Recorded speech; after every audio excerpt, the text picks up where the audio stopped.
wote tumeumbwa na Mungu, lakini kati ya watu walioumbwa na Mungu huwa kuna watu wa Mungu alafu kuna watoto wa Mungu.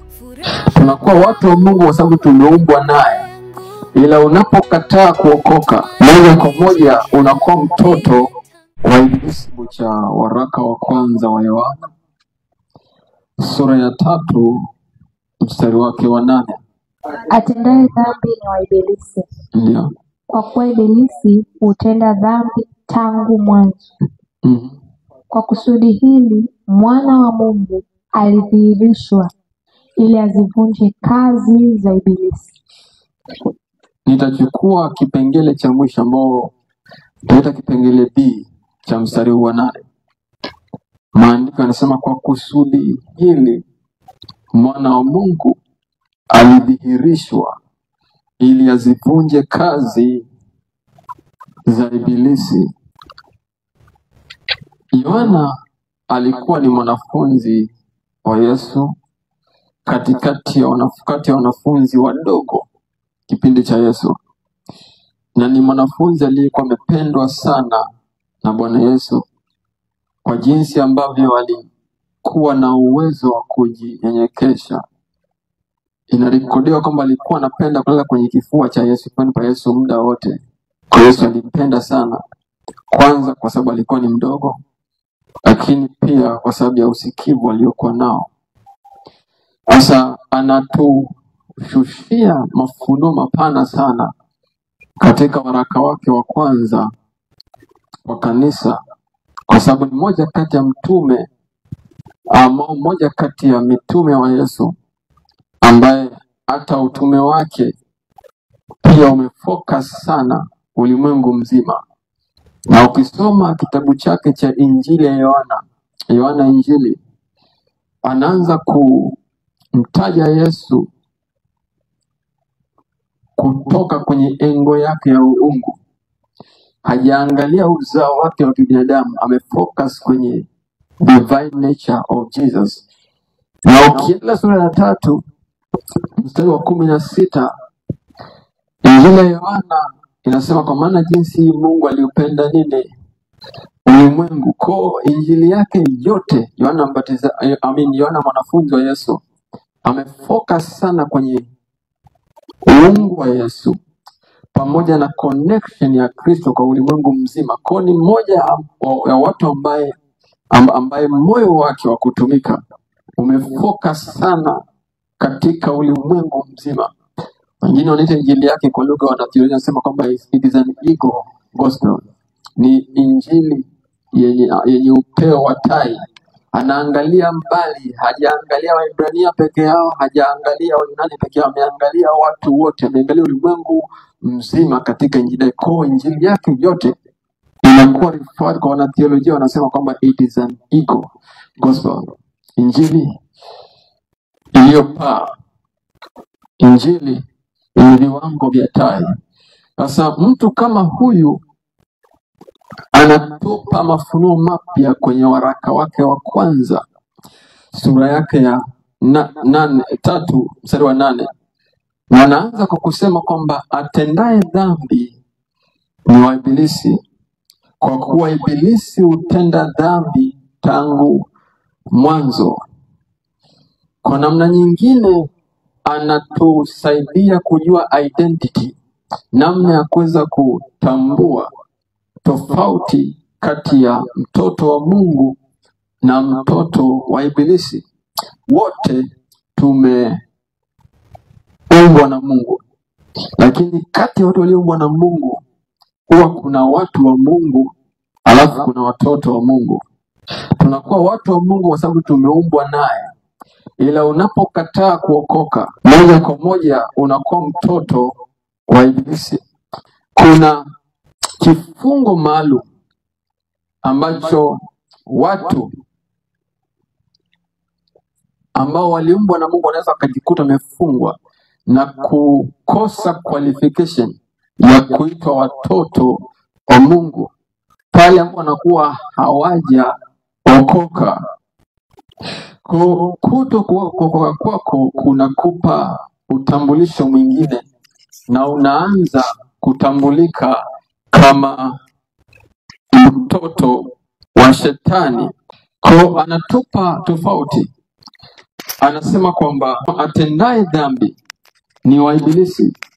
Yeyote ambaye anaishi maisha ya dhambi ya namna yoyote, huyu mtu ni wa Ibilisi, kwa kuwa Ibilisi hutenda dhambi tangu mwanzo. Kwa hiyo kuna asili inayokaa ndani yako, na hii asili inakuathiri tu kwa sababu umekataa kumpokea Bwana Yesu. Part ambayo nimeipenda sana ni anapoanza kuzungumza kwa habari ya kwa kusudi hili.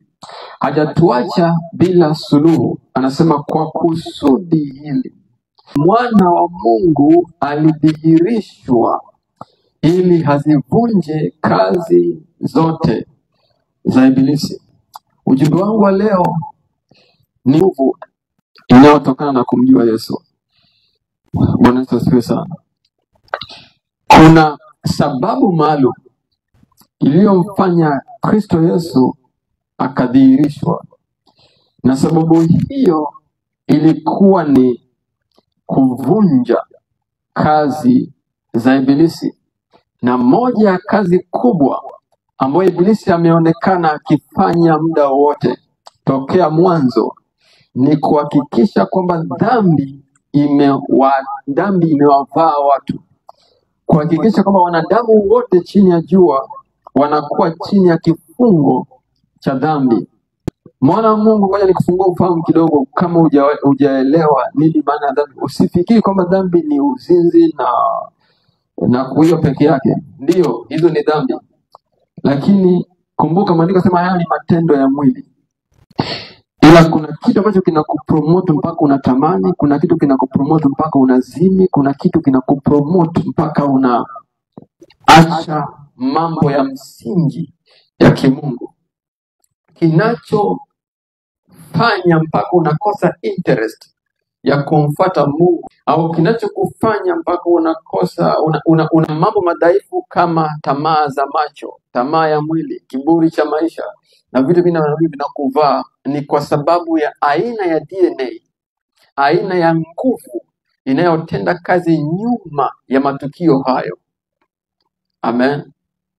Kwa kuna wakati matendo ya mwili yanaweza kadhirika: ushoga, umbea, wizi, masengenyo, usuda, fitina, chuki na mambo kama hayo. Mengine unayajua vizuri. Mambo haya hupata nguvu kwenye mwili wa mtu ni kwa sababu ya uwepo wa roho nyingine, ambayo hii roho inaminfluence mwanadamu na kumweka kuwa mtumwa wa kitu kinachoitwa dhambi. Kwa ukiangalia dhambi kwa mafunuo ya dhambi haswa, dhambi ni roho halisi na ni roho ya Shetani. Kwa matendo mengine ya mwili kama hayo ni matokeo tu, ni indicator, ni ishara kwamba dhambi iko ndani ya mtu. Nasema hivi ili mtu yote ambaye anisikiliza alafu anafikiri kwamba sijawahi kuiba mali ya mtu, sijawahi kuzini, sijawahi kusema uongo na sijaokoka, usije ukafikiri kwamba hauna dhambi kwa sababu tu ufanye hivyo vitu na kuokoka hujaokoka. Dhambi kubwa ambayo mwanadamu anaweza akawa nayo katika dunia hii ni kutokuamini.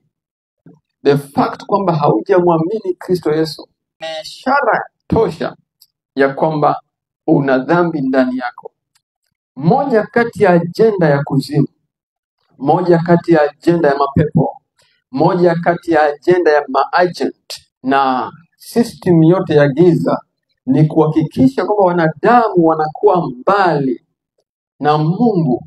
Wanadamu wanakuwa mbali na Mungu, na wakiwa mbali na Mungu moja kwa moja watakosa kuyajua makusudi yao. Na Ibilisi ili upotee katika njia yako atahakikisha kwamba unakaa mbali na kitu kinachoitwa wokovu. Unaona kama vile wokovu ni kama kitu fulani cha ushamba sasa hivi.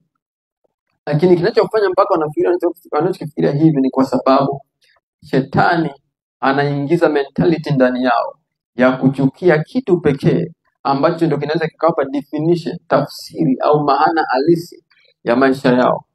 Kwa shetani na mifumo yake wanataka ili asili ya dhambi bado ipate nguvu ndani yako, na upata nguvu ndani yako, moja kwa moja unakuwa mfungwa wa baba wa dhambi ambaye alikuwa akitenda dhambi tokea mwanzo. Kwa mwanadamu kwa asili alivyoumbwa, mwanadamu ni chombo kinaweza kutumika na roho yoyote. Amen. Is a free tool. Kwa Ibilisi anaweza akamtumia mwanadamu, Mungu anaweza akamtumia mwanadamu.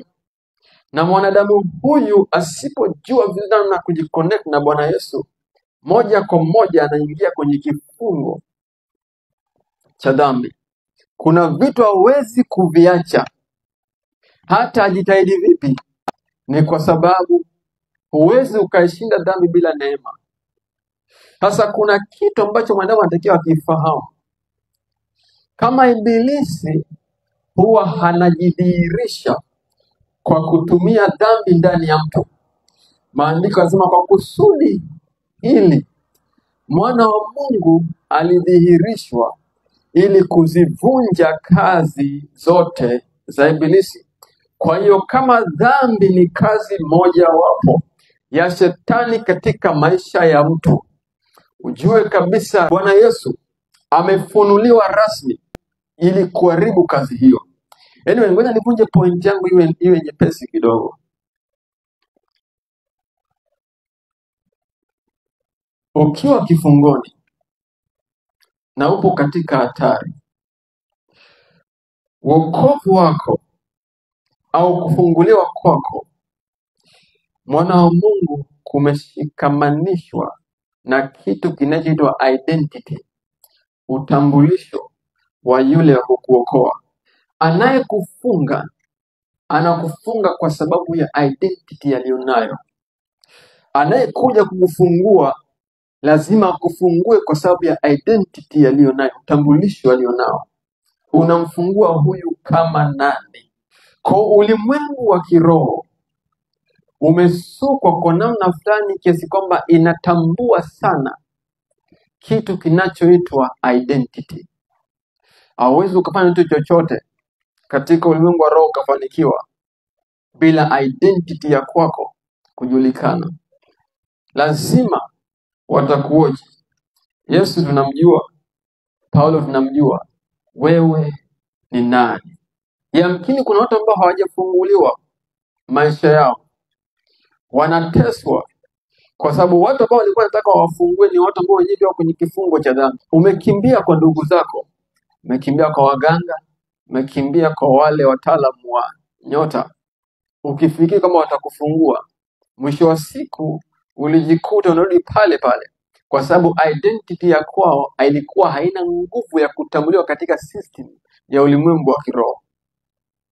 Utambulisho waliokuwa nao haina nguvu inayowaqualify kutambuliwa katika mfumo wa kiroho. Identity ni kitu cha thamani kinachoangaliwa haswa katika system ya kiroho. Kuna watu mbalimbali sasa hivi wapo wamekamatwa na Ibilisi. Mifumo yetu tulionayo sasa hivi, mwana wa Mungu, zimekamatwa na shetani kwa hali ya juu. Mifumo inayoendesha dunia hii imekamatwa na Ibilisi kwa hali ya juu sana, kwa kiwango cha juu sana. Mifumo mbalimbali zikiwemo hata sekta nyingi ambazo tunazo sasa hivi zimekamatwa na Ibilisi kwa level kubwa sana. Biblia inaniambia kwamba Yesu alidhihirishwa. Kuna uhitaji wa udhihirisho wa yule mtu ambaye anatakiwa kufungue kifungo cha dhambi katika ulimwengu huu. Hakuna wezaye kuutegua isipokuwa Kristo peke yake. Tunao ma-intellectuals huko nje ambao sio wise, kwa sababu intellect is not wisdom. Wisdom is a spirit inayotokana na Yesu mwenyewe, lakini intellect inatokana na taaluma yako. Kwa guarantee ya kwamba Ibilisi atakuvaa hata kwenye maamuzi unayofanya ni iko nje. Lakini Yesu anapokuja kitu kinachomtangaza, kitakachotikisa kuzimu mwana wa Mungu, kitakachotikisa ufalme wa giza, ni udhihirisho wa huyu Mwokozi. Tuko mahali hapa kumdhihirisha Kristo. Tuko mahali hapa kumdhihirisha Kristo katika ulimwengu huu, katika wakati huu na majira haya. Yesu yuko ndani yako, na akiwa ndani yako, ajenda yake ni moja tu: kazi za ibilisi zivunjwe. Kazi zote za ibilisi, kazi zote za ibilisi, iwe ni dhambi, iwe ni umaskini, iwe ni laana, iwe ni maneno mabaya, iwe ni ujinga, yote ni kazi ya adui ambao anaitumia kufunga maisha ya watu. Wana Mungu, tuko mahali hapa kuzivunja kwa jina la Yesu Kristo, na tunasema haiwezekani. Tuko mahali hapa kuvunja kazi za adui. Haiwezekani umaskini, haiwezekani magonjwa, haiwezekani vamizi. Tuko mahali hapa kuvunja kazi zote za shetani. Sema amen.